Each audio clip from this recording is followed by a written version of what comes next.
Ladies and gentlemen, I'm Mark Zakaria. This is Common Sense TV. Welcome back. We're here talking with Bill Felkner and Carl Wadenston of the Clean RI movement, which has evolved into the Rhode Island Commission for Ethics Reform and has recently succeeded in getting passage of question 2 on our referendum ballot. So once again, we have Ethics Commission jurisdiction over sitting legislators. Correct, yes. Bill, if I may, let's start by defining what a conflict of interest is as far as a legislator might be concerned. Yeah, and you know, it sounds obvious, but it's not as easy as that. No, you know, a conflict of interest, simply put, is me as a legislator or town council member or whatever, as a person of authority, has a relationship with an outside entity, or a family member has a relationship with an outside entity that I am working on legislation that will benefit.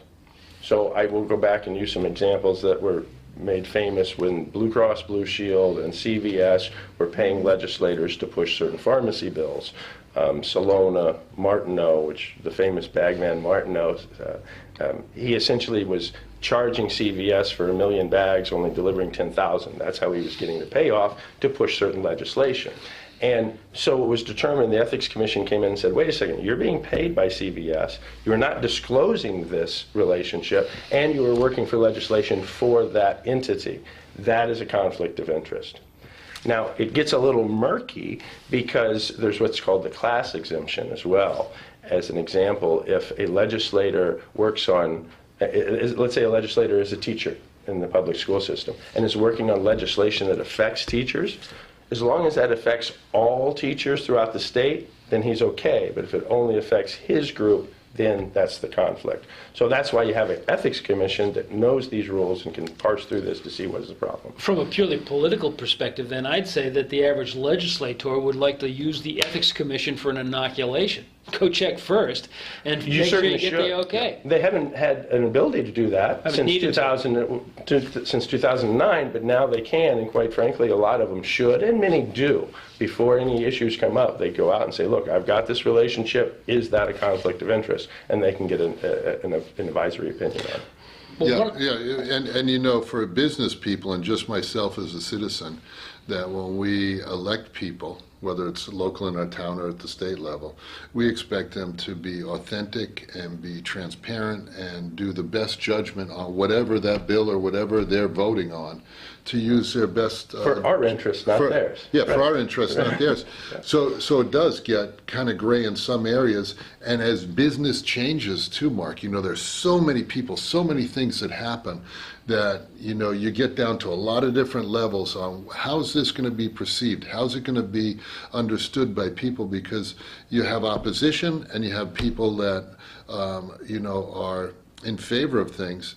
And I think that our big dialogue in Rhode Island and the angst and the anger that happens in Rhode Island is that we feel that we're not on a level playing field. So that's why this Ethics Commission really has to morph and change and look at things, and people have to use this. Right. So we can get those dialogues out of it and vote on things for the merit of what they are and how they help us as citizens. Well, for 7 sessions now, we haven't had to brief incoming legislators on what to do with the Ethics Commission, because it hasn't been a factor. Yeah. But this time around it will be. So in January or in December, when newly elected legislators, and presumably those that are re-elected, suddenly are facing the impact or the presence of the Ethics Commission again, they should probably get some sort of a briefing now. Unilateral, everybody. Yeah. I don't care how long you've been there, if you're a freshman. This is a must-do, can't fail. But Carl, you had mentioned before during the break about the briefing that you received from the Ethics Commission for Commerce RI. Tell us a little bit about that, and let's think about what we're asking for our new legislators to receive. Yeah, so when Governor Chafee was first elected into office and we had renamed Rhode Island EDC, or the RIEDC, to Commerce Corp Rhode Island, we had asked to have a briefing by the Ethics Commission. So 2 of the lead members there came to our group, and it was an 8-hour session. It was a long session, and you know, it might have been a little bit different than elected officials, because most of the people are business people or have been out in the public in some format and held to some kind of accountability from their organization or whatever groups. So that discussion was very lively, it was extremely informative, And boy, there were a lot of nuances, as we found out as business owners, and a lot of feedback back and forth about how we'd handle things and, what it looks like in the public sector. Sounds like it really wasn't death by PowerPoint. It was actually, there really was 8 hours worth of meat for the ethics people to go through. There was a lot of questions and a lot of insight into this. And to do our jobs, just because the people, my fellow board members, are where we want to perform is up here. We don't want to have that ability. And I talked about the last segment that I see recusals on a regular basis that people step aside, when there's a vote. Commend everybody, but we have a deeper understanding. And at the end of this session, to my surprise, when we talked to these people from the Ethics Commission, who are very, very smart, very intuitive, they said, you know what, Rhode Island's behind all the other states.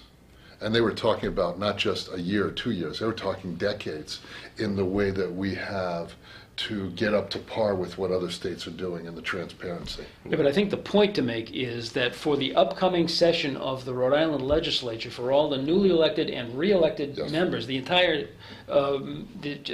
membership of both chambers, there's a serious briefing that has to take place, and they have to be there for it, and they have to understand, because they're going into a slightly new environment here, and they don't want to stumble. Yeah, absolutely. And I don't know how you can. Are they allowed to mandate things like this when you're a newly elected official? I mean, you're in the private sector. You come into a job. There's certain things that you have to do where you don't work. Right.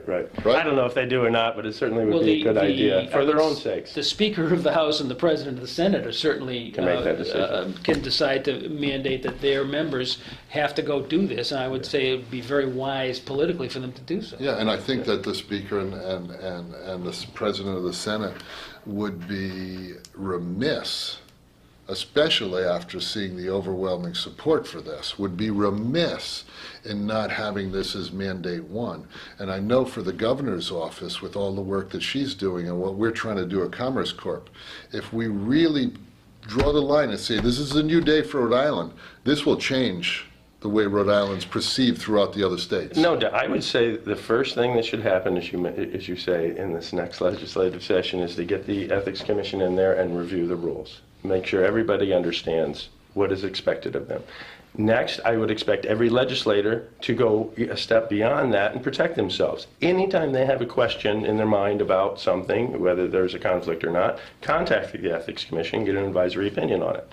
And lastly, for the people out there, we now have an Ethics Commission that has teeth. And so if you see something going on there, you think about it, contact Clean if you want. We'll handle it, or contact the Ethics Commission directly.